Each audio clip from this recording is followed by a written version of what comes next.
golf gives you so many endless opportunities to want. And, what I tell my players, you don't ever want to execute out of a deep wanting state, whether it's, wanting something good or wanting to avoid something bad.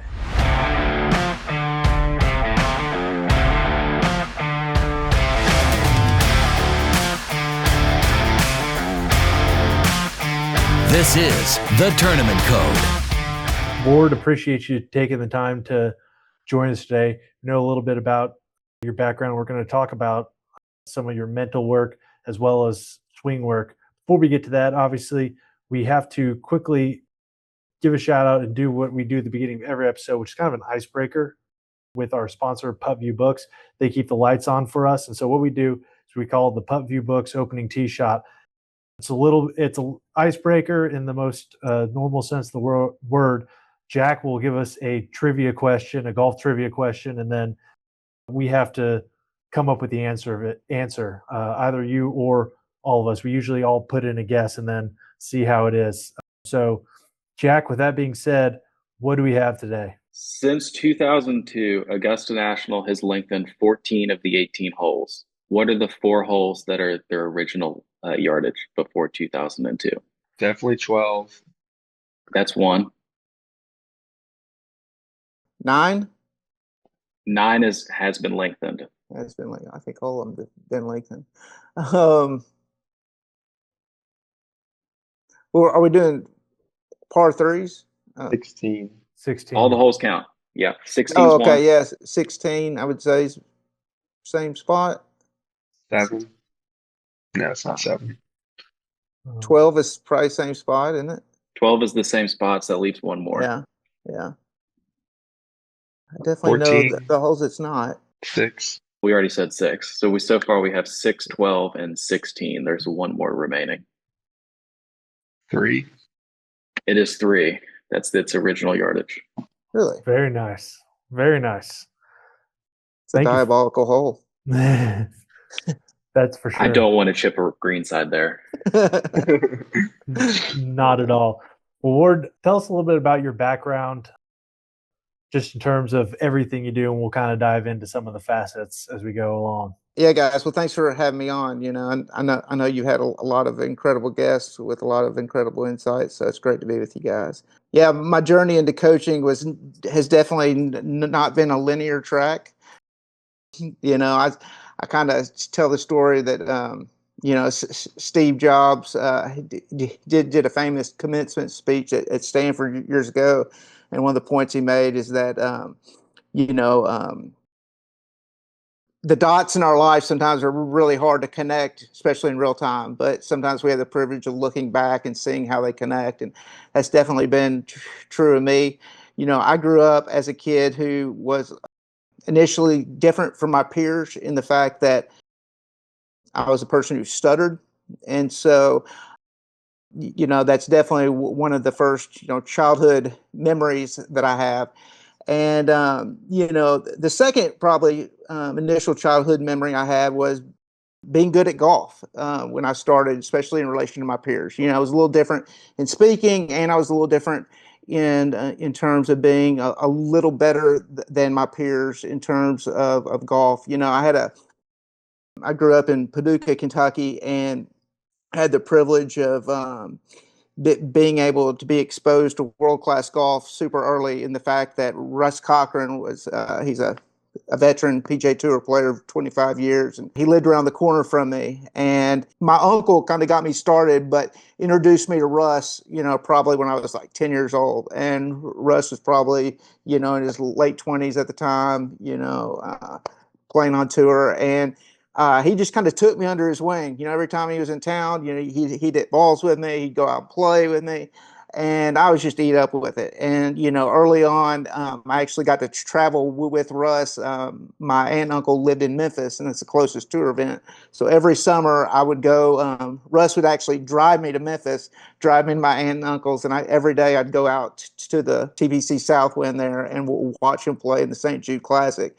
And, I'll just never forget, being exposed to the PGA Tour for the first time and just seeing world-class golf. It was just incredible. But, I progressed pretty nicely to the point where my freshman year in high school, around 16, I won a regional wide tournament that happened to have the defending state champion who went on to play at Ole Miss, and had some other players who played in the SEC. So some really quality golfers. I remember I had 21 putts that week, and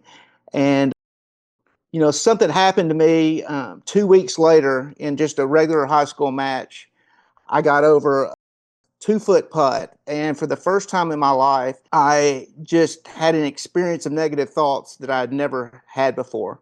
And I ended up missing the putt. And from there, I basically more or less got the putting yips at 16. And that effectively pretty much ripped away my competitiveness.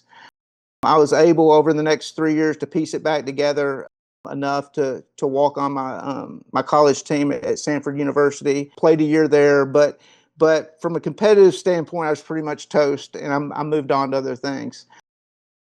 I went and ended up getting a master's degree in religious studies, kind of studying religion from the historical angle. I thought I was going to teach for the longest time, but I kind of got into my academic work there and just realized that I didn't want to spend the rest of my life arguing with a group like yourself about religious minutia.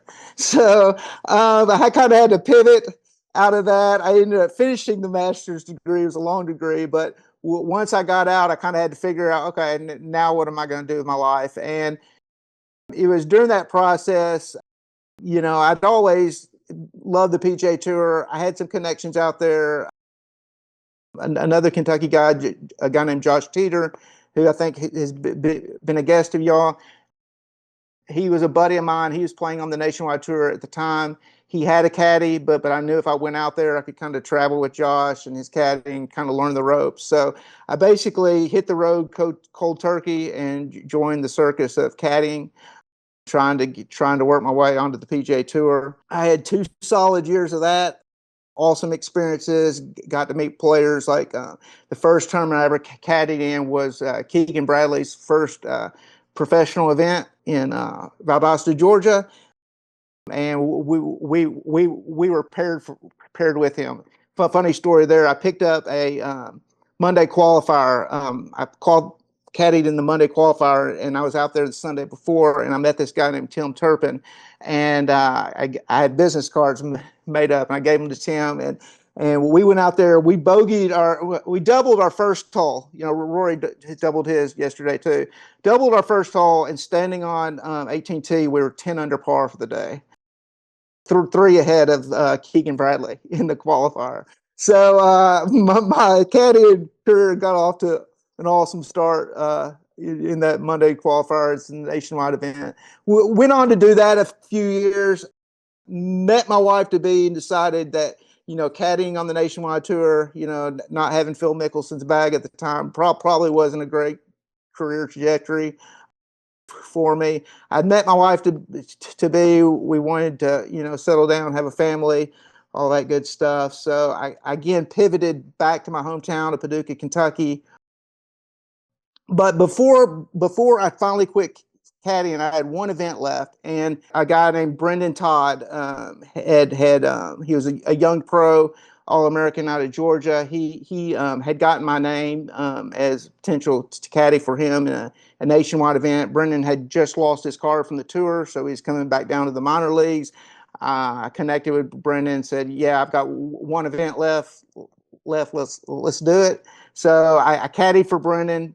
Brendan at that time was in what he calls his first bout of the full swing yips. It was apparent that it was probably going to be a 2-day event for him, but just a phenomenal guy. We went out, shot like 75, 72, hit some great shots, hit about 4 shots off the property. That's enough to have an MC hammer. And but I had Brendan's number in my phone, and I went on to become a firefighter in Paducah, Kentucky. So 5 years into firefighting, all of us firefighters have second gigs, and I started thinking about like, what am I going to do, for a second job? I can work on roofs. I can, mow yards or whatever, but I've got to kind of figure this out. And during the time, my stuttering had kind of reared its head in firefighting, and it was really interesting because it wasn't the stuff that people might think that I'd get locked up on. It wasn't emergency traffic was typically pretty perfect, fluent, like I am now, but on non-emergency radio traffic, just having to get on the radios in the morning and say, engine one radio check, I would have these massive speech blocks where nothing would come out, for like, maybe 15 seconds. And I've experienced these my whole life. I've been hung up on dozens of times by Papa John's, trying to order pizzas. So that's just typical stuttering experience there. But I had never really taken a deep dive into studying stuttering, from the mental angle, the perspective of what the heck's going on in the brain to produce this type of experience, and I took the time, I said, I'm going to do a really deep dive into this. And I did. And the whole time I was learning about stuttering, especially from the brain's perspective, I was thinking about golf, and I was thinking about my experience, with the Yips, and how that, to me, the two had always felt almost identical in terms of the negative anticipation that, when I go to speak, something crazy is probably going to happen.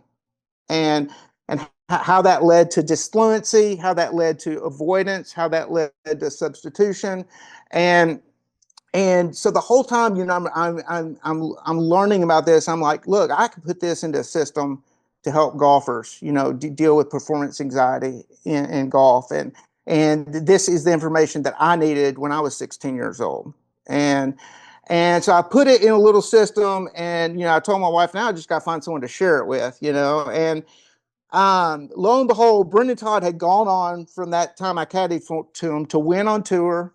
And he had not only won on tour, but he had gotten up in the top 50 of the world. He almost missed out by one on a Ryder Cup pick, and he had entered his second bout of the Full Swing Yips, where he had missed 40 cuts in a row, and was literally on the verge of quitting. And I had his number, and I'd been following his career, and I'm like, I think that this would connect. Like, my story would connect with Brendan's story. He probably doesn't remember me. He's never going to take my call, never going to listen to me or what. But I said, it won't hurt to call, won't hurt to reach out. And I reached out, and Brendan answered the phone, and we set up a call for the next day. And that was in August of 2018. Brendan and I have spoken nearly every day since.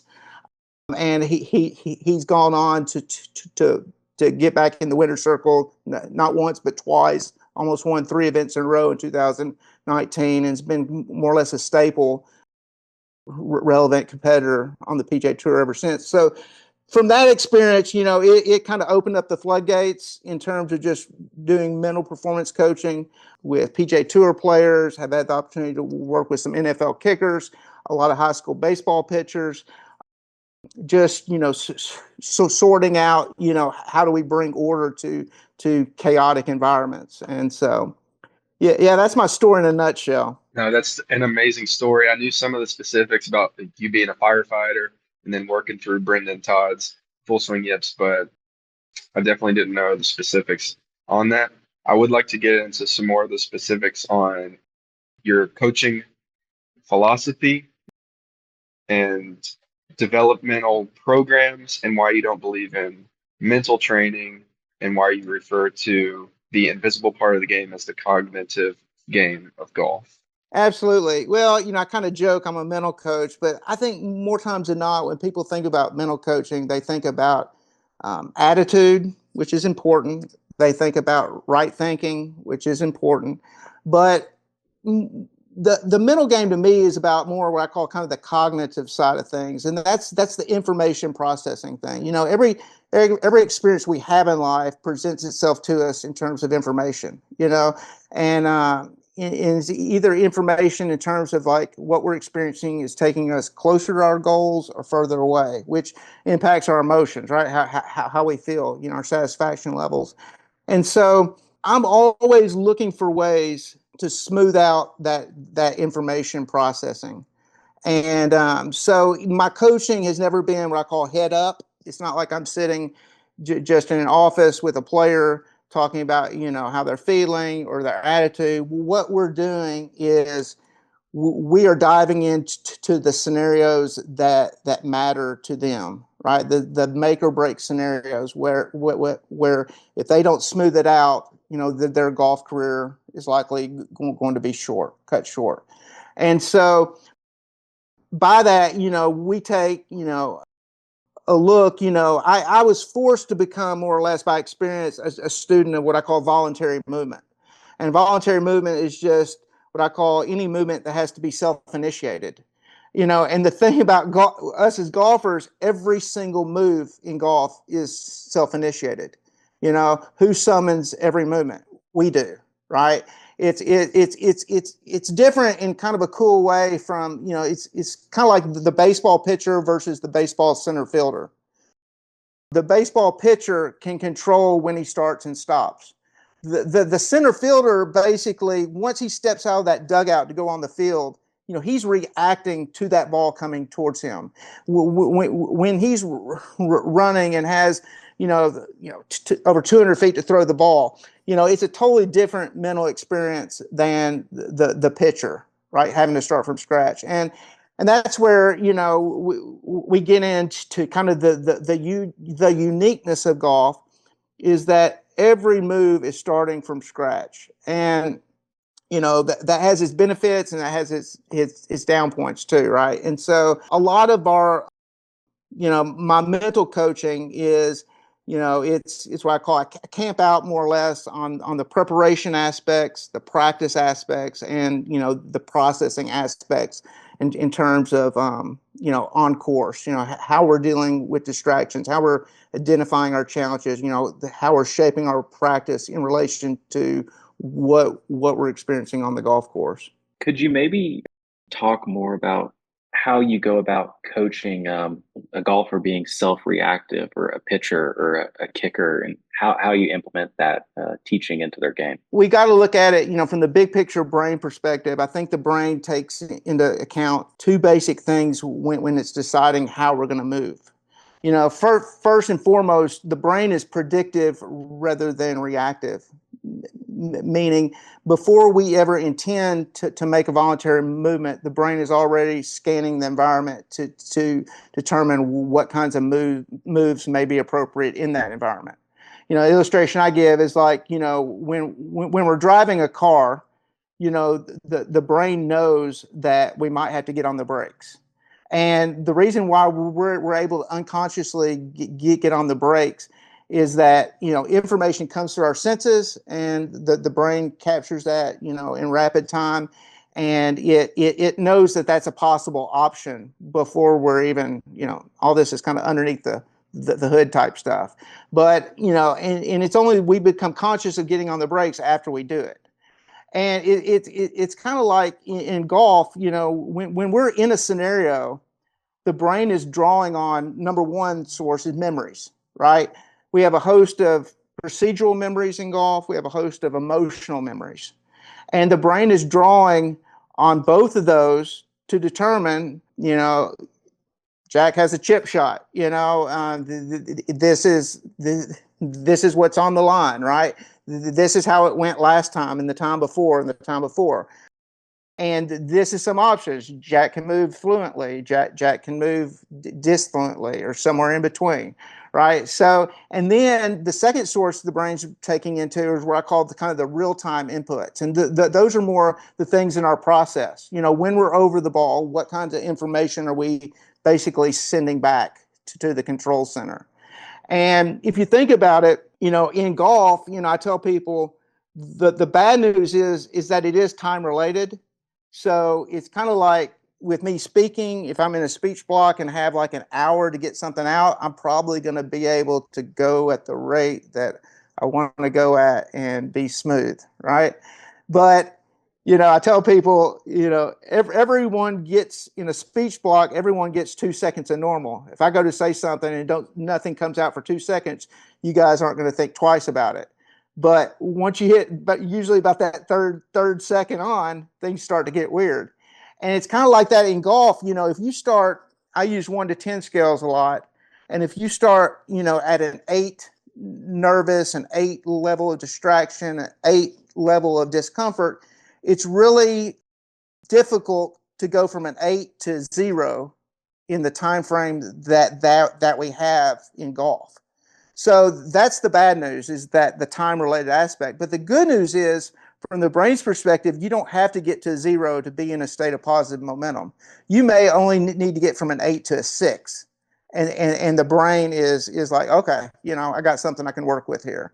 And so the cool thing about golf is, we can put so much into our process, our pre-shot routine, our process over the ball, that can impact, that we can control, I say some of our thinking, some of our attention, and some of our voluntary movement. So it's a lot of that, figuring out what we can put into a person's process to make things smoother, and then as well, like how we can reshape any bad memories that they may have. And a lot of that comes in how we practice and how we approach things. So if I come to you and let's say I got the yips of some form or fashion, kind of walk us through where our starting point is in analyzing it, and then what type of preparation I need to do in order to be able to reduce the probability of those yips or issues. Well, I think for starters, one of the biggest mistakes we make is moving on. And that may sound counterintuitive, because you always hear in golf, you got to move on, you got to move on, you got to move on. And the thing is, there's a right way to move on and there's a wrong way to move on. And we're talking about, like, obviously during a round of golf, you got to do a lot of moving on, right? Because you got another shot to hit. But the one of the cool things about golf is that, one of my buddies on tour, he says, golf always gives you the answers to the next test. Every mistake that we make in one round can be the answer to the next test. And so golf gives us a lot of unwanted memories, right? When things don't go as smoothly as we want. And especially if you're in a bout of the yips, one thing I do is that, I want you to, like, after the round and in your next practice session, I want you to go back and recreate that shot. And I do this with my players who don't have the yips, in terms of, like, maybe, it was an anticipated tee shot during a tournament that made them uncomfortable and it didn't go as well as we wanted it to go to. Well, I don't want them just to move on from that after an event, right? I want them to, at least spend, 15 minutes with that experience, kind of reshaping it, on the range, in deep visualization of everything that they were thinking and feeling over that shot. And I more or less want them to replay it and have a positive experience, because what's going to happen the next time is golf is so scenario based. We are going to be in a similar situation in the future. And again, the brain's drawing on memories. And so the brain is going to draw on that memory from practice, and it's not going to just have to go all the way back to the last time it happened in a tournament. Does that make sense? So I think that's a big part of moving on in the right way, is to always be tending to our memory bank in golf. So that would be a huge aspect of what we do, in addition to really taking a look at how you can structure your attention, over the golf ball, and things you can do to, more or less trigger smooth swings. What's the difference between, because I've heard some people posit something similar, in that some people will posit that, yips, the true form of true mental yips, are uncommon, and what's more common are technical issues that manifest themselves, or that end up with bad results, and then those technical issues persist, and it becomes a cycle where you mentally have problems and also technically have problems from recovering. What's your view on yips both mentally and technique in addressing those? Well, I'm so glad you asked that question. I'm actually working on a book on the yips currently, and one of my chapters is going to be all about that. But for a long time in yips research, it's been likened to what's called focal dystonia, which is a neurological issue, and it is a miscommunication between the brain and the muscles. For lots of reasons, I don't believe that's what's going on with the majority of golfers, especially young golfers and young baseball pitchers that deal with these types of disfluency issues. I think it's a separate issue. I think it's unhelpful to conflate it with focal dystonia. Focal dystonia is real, and there are older golfers who get it, and it is a little less resistant to a lot of mental techniques and practice techniques and stuff like that. But a 21-year-old all-star baseball pitcher who suddenly develops the yips does not have focal dystonia. They have, I think, a very clear phenomenon. One of the things I'm kind of driving at is this. One of the sad aspects is that there really isn't a clinical definition of the yips out there, and I think there's plenty of information for one day for there to be a clear clinical definition, that clearly differentiates it from choking and from other performance phenomenons. So that really, it is important in diagnosing or assessing things. Now, to your question of, can it start with technique issues? Absolutely, it can. Now, I don't believe in every case it does. I don't believe, the day I got putting yips at 16, I think I could have the worst technique in the world and could have got it in the hole from 1.5 feet, right? And so, but the brain is always monitoring, right? It's monitoring kind of those inputs that we talked about, and it's monitoring our emotions and our feelings, and how our body's feeling and tension levels and everything. And so, one of the things it's taking into account is our clarity, And if we do have technique doubt, if we do have swing doubt, that is factored in, and that can lead towards developing these issues, especially, you're put under choke. I say it's not choking, but it can definitely get started with choking, but it's kind of, you need, you need kind of a duration, like one study of baseball pitchers said, you got to have like these issues for at least over a month, but before you can really start kind of thinking, yeah, this is that yips phenomenon, because it's about your kind of how we respond to it, right? And so if it does develop, it is going to get into that deep kind of unconscious anticipation that leads to very conscious negative anticipation, and I think that's the kicker in the whole thing is the anticipation aspect. We talk about curing it, we talk about defining it, but there's a question in a great form of therapy called solution-based imagery, and it's called the miracle question. And it basically asks you,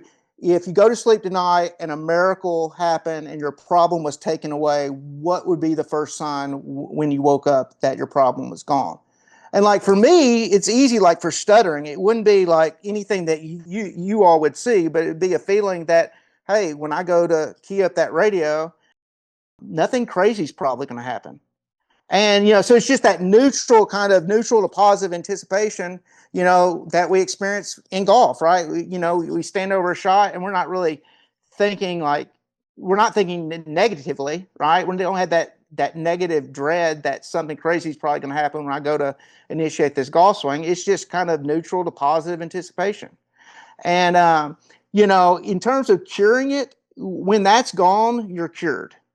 Okay.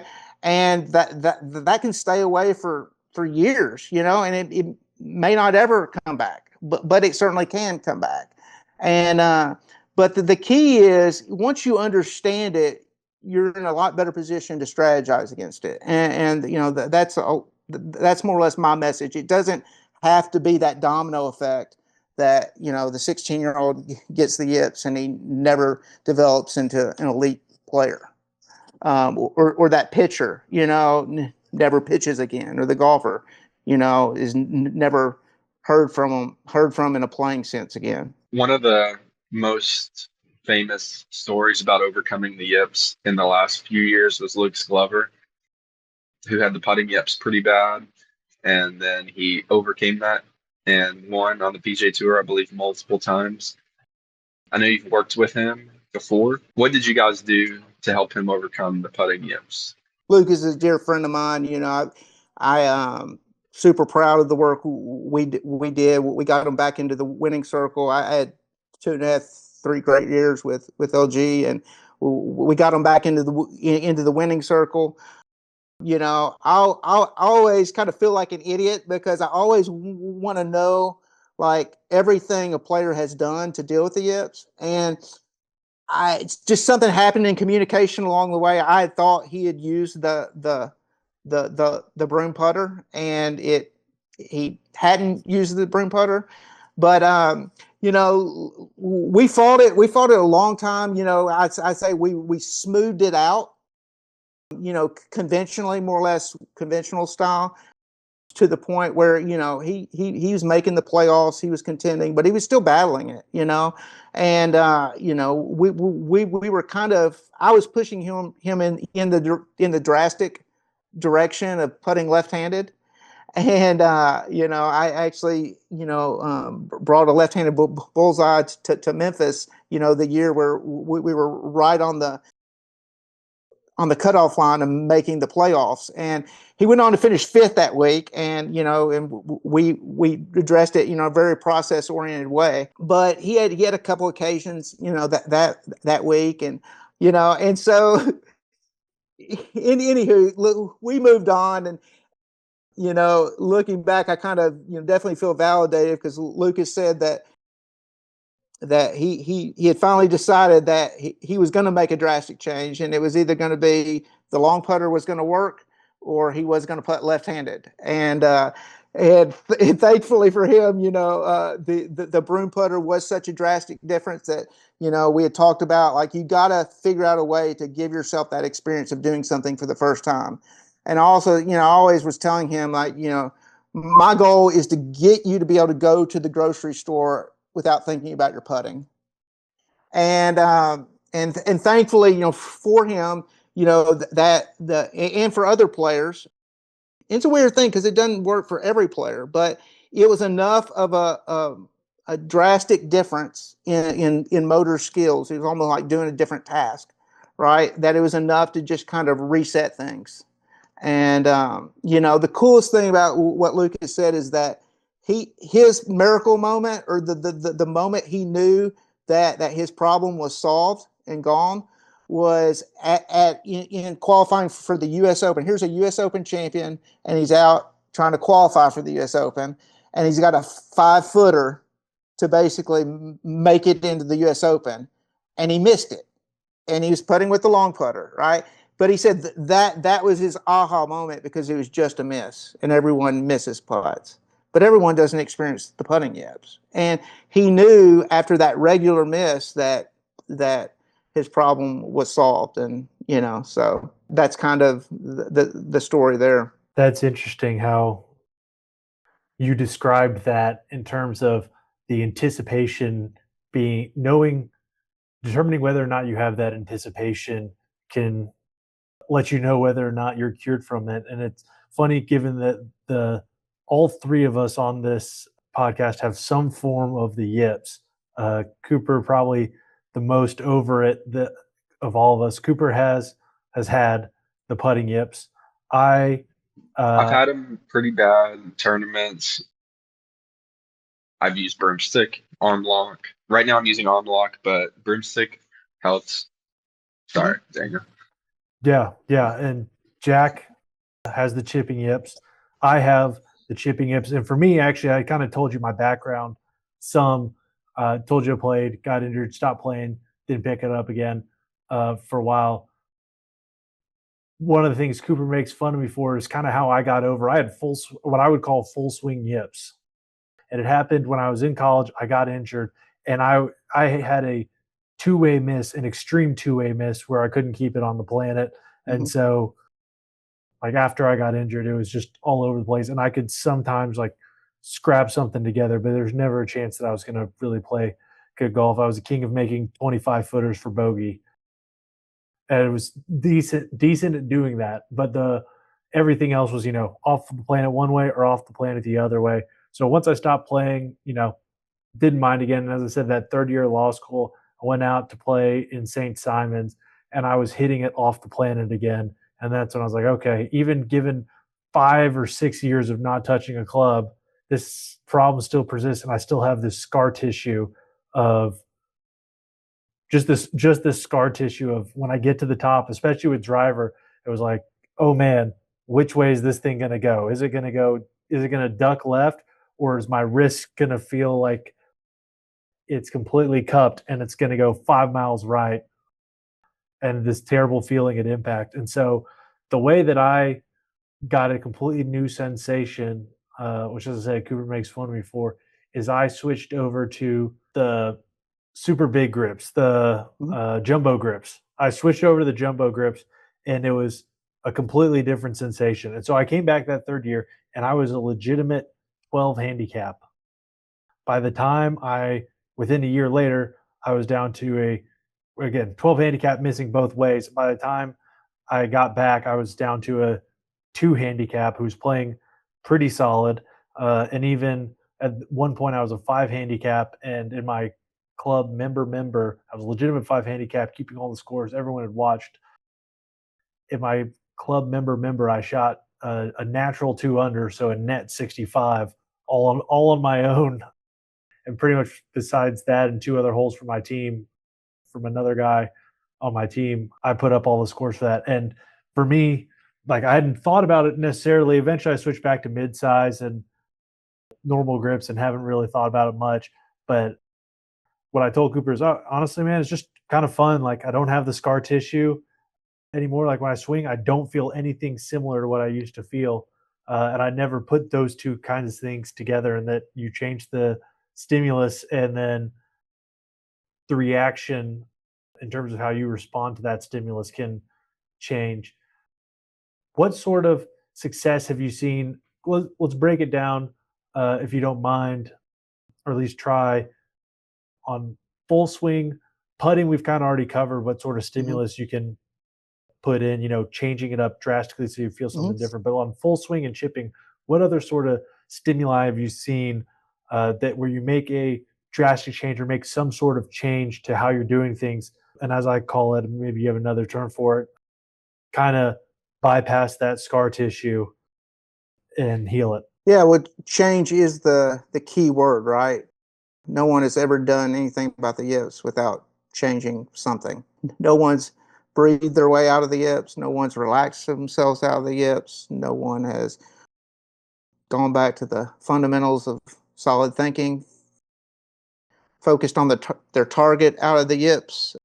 I think that's one of the worst ones, because when you have it, you think of the perception of control around hitting a target. When you're in the middle of the full swing yips, that's the one thing that eludes you, right? Is their ability to hit a target. So why in the world would your last second thought be about the ball going to the target, or getting lost in a visual of something that you desperately want and can't achieve? So putting your focus point, I call it your swing focus, over the ball onto something else is probably going to be the route to go, at least for the time being.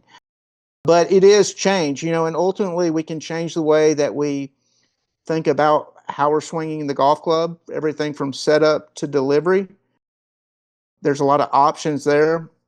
I'm definitely not a swing instructor, but I know the options out there, and I know great people who can, help you kind of figure out what those options, need to be for you.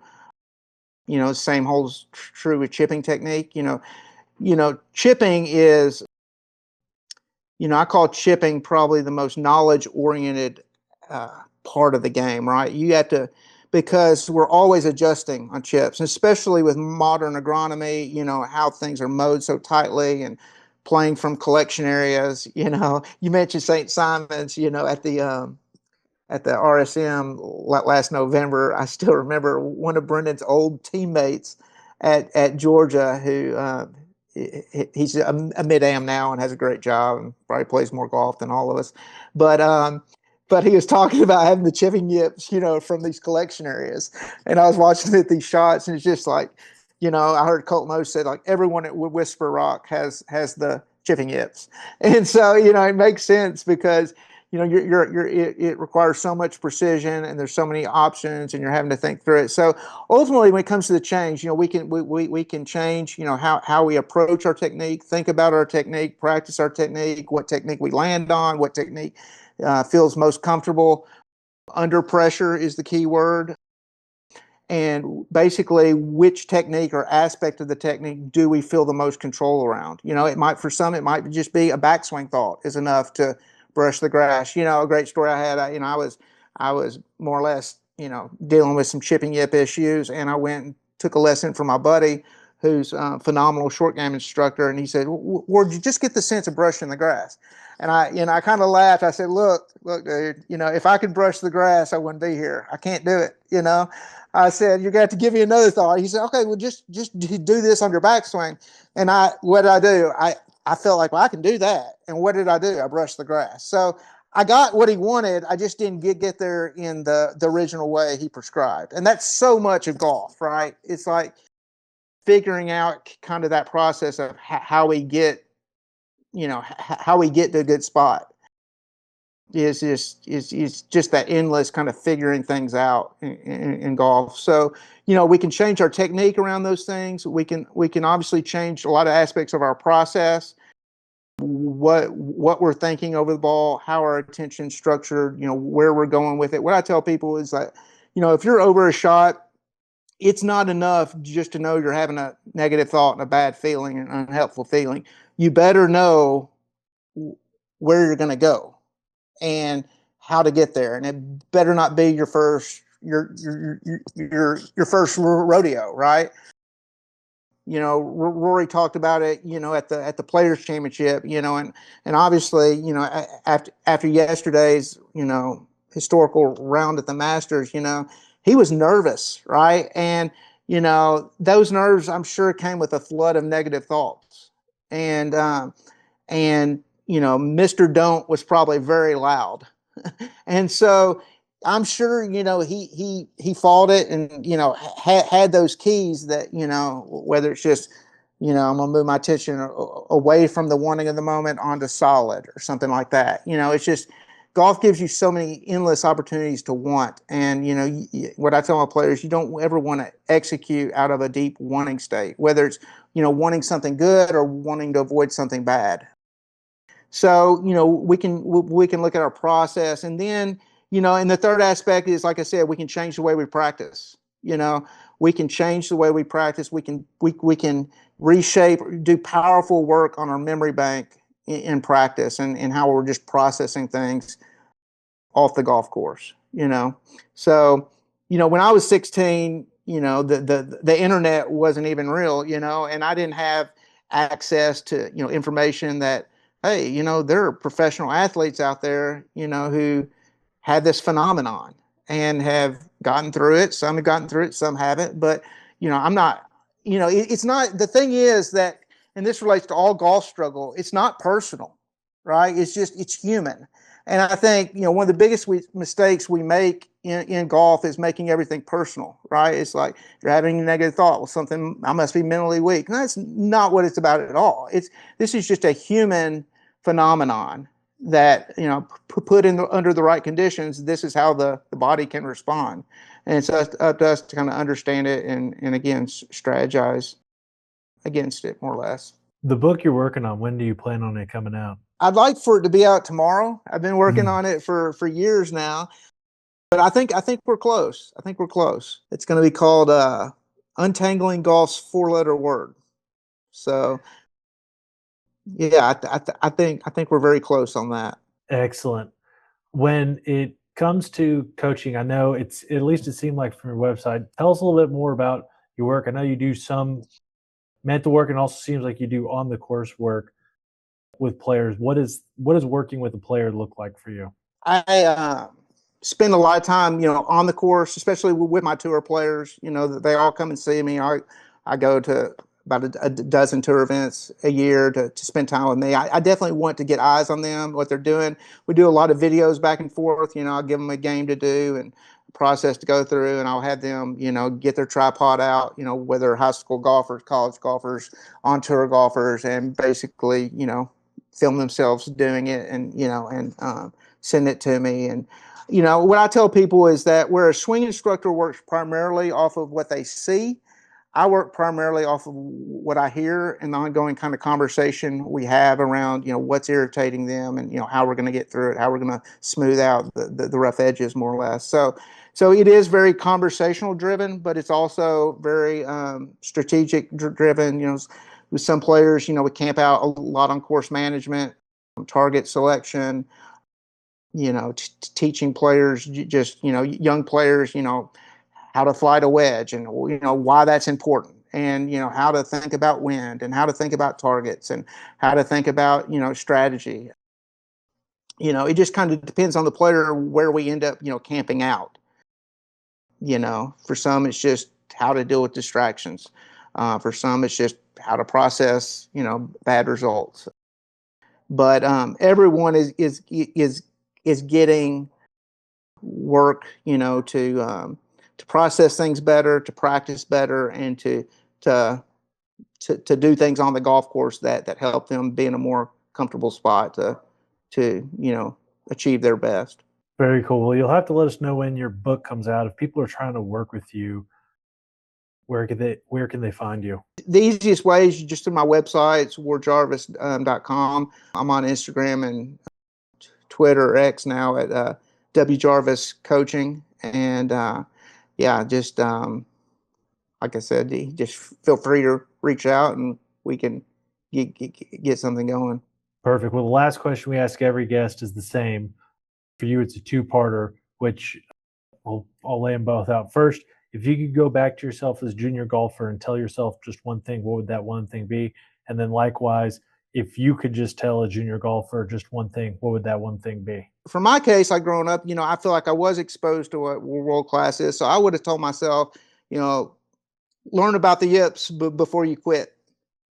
There's nothing more sad to me than hearing those stories that it was only after I quit that I learned about this phenomenon. That's one of the saddest lines that I come across, sadly, lots of times. So learn about it before you quit. Get some help. Have some informed effort around it. And then, what I would tell just junior golfers, and I do tell all junior golfers, is just nothing bad is going to come from getting closer to world class. So it's never too early to learn what world class is. You can go to PGAtour.com and their stats section, and they will tell you basically what world class is, from 100 yards, 150 yards, 200 yards, and everything you could ever want. And then just start structuring your practice, around that. Obviously, if from 100 yards, tour average is 20 feet, and we're 13 years old and developing as a golfer, our average might need to be 50 feet or just anywhere on the green. So, but that's a great starting point to calibrate from, at every level, whether you're a high school golfer, college golfer, mid-am, competitive am, tour player. Know what world class is. And because so much in golf is more or less learning or figuring out how to hit less bad shots. It's not necessarily who can hit the greatest shots. It's who can hit more of just what I would call a good enough shot. And a good enough shot is just anything above bad, more or less. So that would be my advice there. To parents, I would just say, resist the urge to worry about your kids' sports. I say that as a parent, but, if you think about it, once a kid, especially in their teenage years, once they catch wind that you're worried about them, that's not going to help their confidence. And golf is a game of confidence. And, golf confidence can be built in so many ways outside of golf. Don't necessarily pull your kid out of baseball, just because they're 12 years old and good at golf. keep them in baseball, keep them in basketball, keep them in soccer. You know, especially if they have any desire at all to do those things, help them, you know, build that confidence, because in themselves and their ability to figure things out, and their belief in themselves, because that's going to benefit them in their golf if that's what they choose to do. Excellent. Well, people know where to find you on social media and on your website. And likewise for us, if you're listening to us on YouTube, Spotify, or Apple Podcasts, make sure you subscribe, like, and follow. And if you were trying to find us on social media, you can find us on Instagram at The Tournament Code and on Twitter/X at Tournament Code. As always, we appreciate you joining us and look forward to diving in deeper to what it takes to play elite tournament golf.